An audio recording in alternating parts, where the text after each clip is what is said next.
Oh my god. 6 on the river. There we go. A little bit of justice. We definitely deserve that one, guys.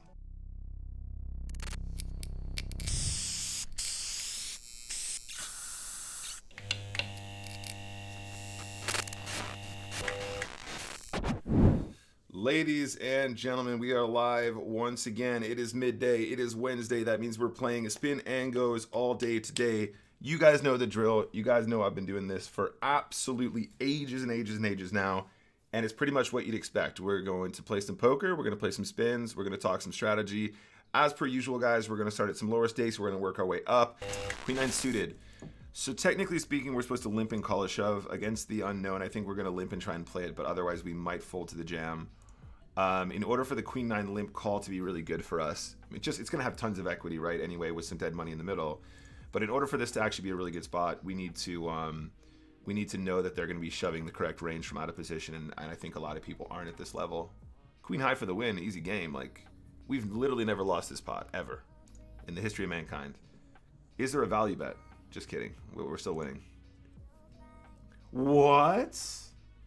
No shove with King 10 pre? Oh my gosh.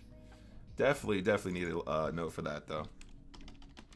I mean, I think it's probably confirmed if you're not shoving that hand. You're probably not playing Super GTO.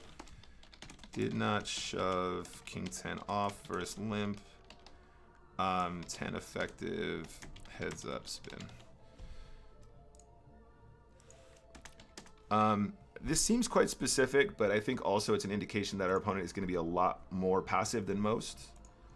And I think for that reason, it's totally cool for us to note this down and then just understand that even we're not looking for situations where we think he has King 10 specifically, but that is a really good example of what exactly I was talking about when I said we were going to limp fold the Queen 9 suited. Because if he's not shoving hands as strong as King 10 versus that limp in that position, more often than not, when he does shove, he's going to have us in bad shape there with the Queen 9. You know what I'm saying? So that's actually a really cool situation for us to make a note. Duzp, what's up? Again, King Queen is just going to be the best hand here a ton. Given how passive he is, I really kind of believe him in this situation. He's somewhat capped. He shouldn't really have an ace. But again, if he's not shoving King 10 there, he could still have some ace X. I think we can probably just play this extremely awkwardly and just basically just find hands to just crush him with.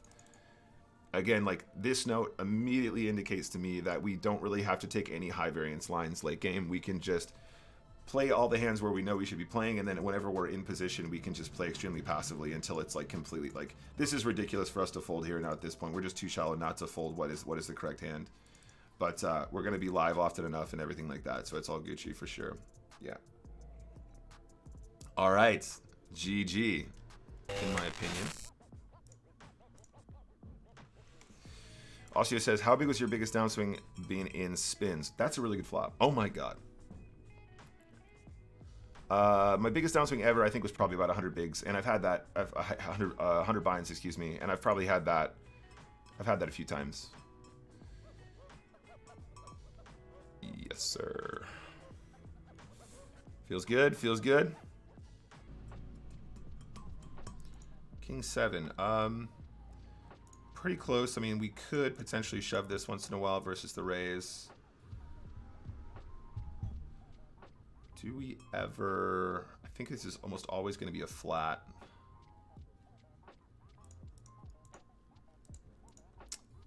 So this was min-raise pre, so the ace is a bit scary.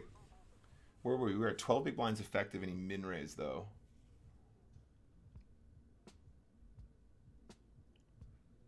I mean, as much as I hate this, I feel like this is one of the spots where we have to call the turn, then call the river no matter what, really.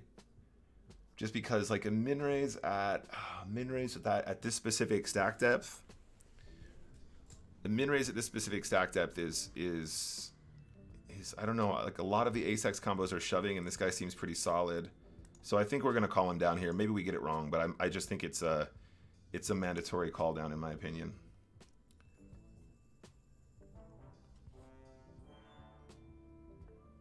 Because if I play for 4 hours in spins, I'm basically always putting in the same volume. So that's a whole thing too. This is a nice flop. I think we just call and let him barrel off. I don't really. This might be one of the combo draws that you're supposed to check raise, but I'm not certain. So we're just gonna do the thing that I would usually do here. Definitely a call on the turn. Obviously, we have mountains and mountains of outs here. Thing is, if we hit the 4, do we shove? And I feel like the answer might still be yes on the river. If we hit the deuce, I guess we're just gonna shove. We have to check though because he'll still bet the club, miss clubs, or he'll still bet because we have missed clubs quite often. Yeah, easy game. He'll still have missed clubs. Ace queen. We're just gonna straight jam this baby. This guy keeps waking up with it, huh? This guy's destined. Nice hand, buddy. GG. He deserved it, honestly. Like he had so many setups in his favor there. Like he was always gonna win that game for sure.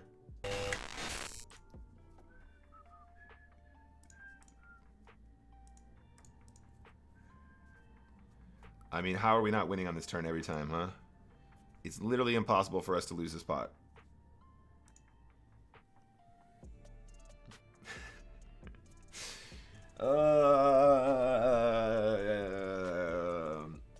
I'm calling. I'm calling. I decided I'm calling. Yeah, let's go the king high. Let's go the king high. Hear me out, Nick.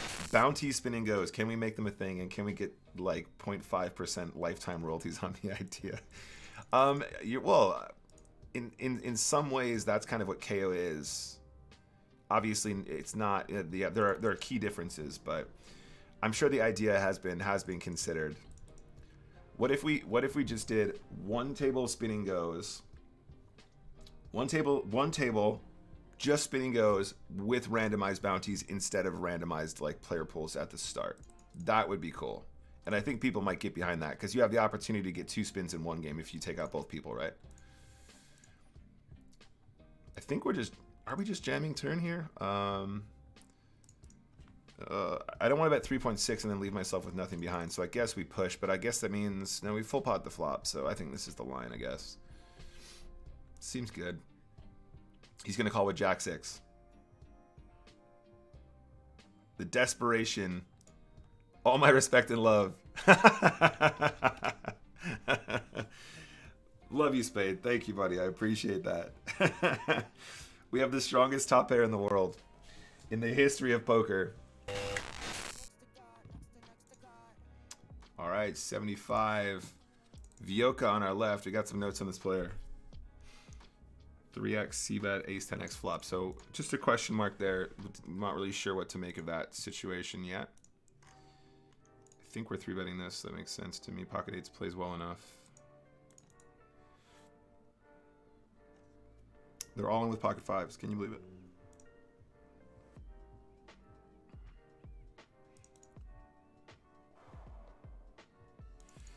Look at the SPR. I think we can actually afford to check here once in a while. I don't know if that's telling the right story, though, even for like, yeah, I think we're just going to bet really small. That's fine. I think that's totally fine.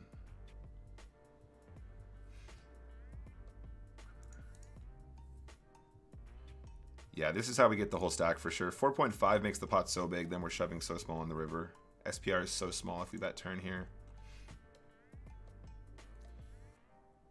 So he has an ace or a jack, right? Basically.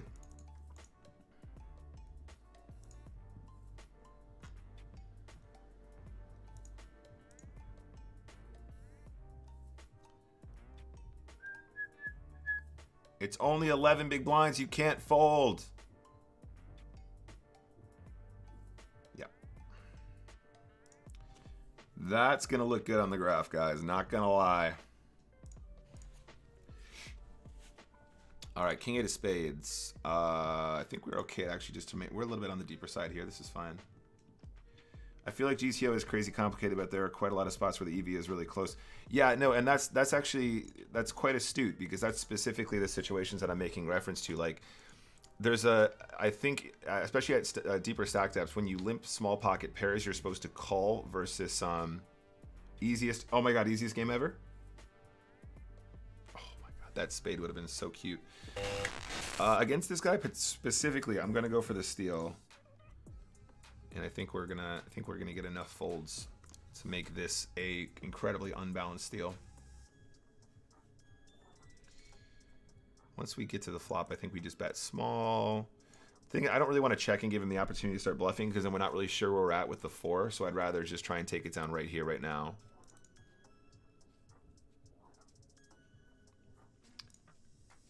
Five on the turn. What does that mean? So he could have a 5, could have a 4, could have a king. But does he have a boat is the question. So if he has a king, he'll probably go for value because I could have ace high. So I'm going to check and actually try and get him to put more chips in that way instead. Because he'll bluff if he missed. And then he'll also try and get me to call with ace high if he has a king.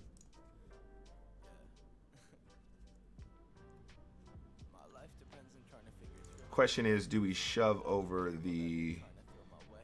I don't know, would he check a 5 on the turn once we've bet? We've raised and then we bet. I think we're shoving for value here, guys. If he has a 5, good luck to him. That's cool with me. I don't know if people check a 5 on this turn that often, though, because I think they believe that we're showing strength on the flop and pre-flop and on the flop. So we might get a crying call from a king. And that is how you lay the trap, baby. I don't know. I think just that shove kind of gives me the impression that this guy's a little bit on the weaker side. Could be completely wrong. All right, $75 in the bank. Not too shabby. Next game, please. Let's get some more 25s going. Kings is a good hand. Happy to call a shove. I'm totally okay with shoves. Draco, don't panic. Don't panic and go all in. Oh. Card Whisper.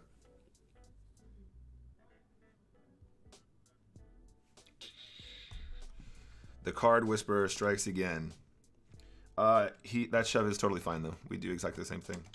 I'm just saying that there are certain situations where I think there are adjustments that can be made that just reduce your variance a lot, and I think that's a spot that might have been one of them. The fact that it's Queen Jack, though, means it's probably too strong to avoid. Like, if we have Queen 9 there, they still want us to shove. If they have Queen 8, they still want us to shove. Maybe playing those as a limps or a min raise is preferable to...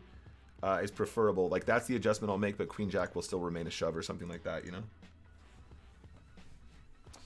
A Barbie King says, I'm close to taking some shots at higher stakes. Good luck, buddy. Okay, so he probably has a 6, a 7, or a straight draw. I wonder if we ever actually raise the river, though. Because we are blocking 8-9. Does this guy ever fold second pair, though, is the question. So this is a limped pots. Let's try it.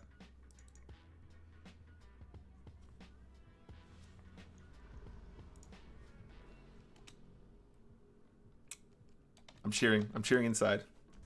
Shoving the 6s here, obviously.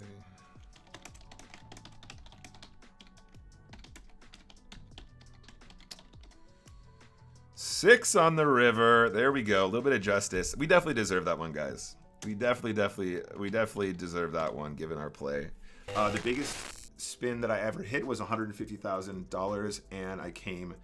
I lost Ace Jack first pocket nines all in pre-flop for $150,000. When he 3x's, I think we're still 3-betting. I think we're still 3-betting small, in fact. I think 8's cool here. Like, we don't mind getting called in these situations too much just because 9s is like 9s compared to deuces plays so much better post, and then obviously we might incentivize him to get it in with hands like ace 7 off. That's always nice. Very nice indeed. Like, if we just jam there, probably ace 7 gives up a lot more often than if we 3-bet. I'm not expecting ace 7 to really shove that often, but I think it's totally cool. You want to give people the opportunity to get it in with much worse there. And then the biggest one that I've ever won, the biggest spin that I've ever won, I think was like $1,000 or something like that. But I've had a few of those. I've had a few of those ones. Dangerous turn. We're blocking the clubs, which is good, which is bad because we actually want him to not have a 9. But it's a nice run out here for us. I think we just like full pot it here. We might even slight overbet. People really hate to fold a 9 in these situations. If he has a misdraw, he's not calling for any amount, so that's what I'm talking about. Slight overbet. He does have a 9 as well, so that's absolutely gorgeous. Think about that spot, though, guys. That's really important. I know it's a cold deck for him, But in cold deck situations, we need to extract as much possible value as possible. And we need to win our flips too. That's important. $75 in the bank, not too shabby. And just like that, guys, we have gotten to break even in dollars during our session today. So that feels good. All right, guys, I love you. I'm going to say goodbye now. Really appreciate you all being here as usual. And I will see you guys tomorrow for midday. I'll let you guys know what's going on tomorrow morning. So just give me a follow on social media and I'll let you know. So without any further ado, guys, have a fantastic evening. I love you all very much. And I will see you guys tomorrow for midday. Signing off for now. Ciao, guys.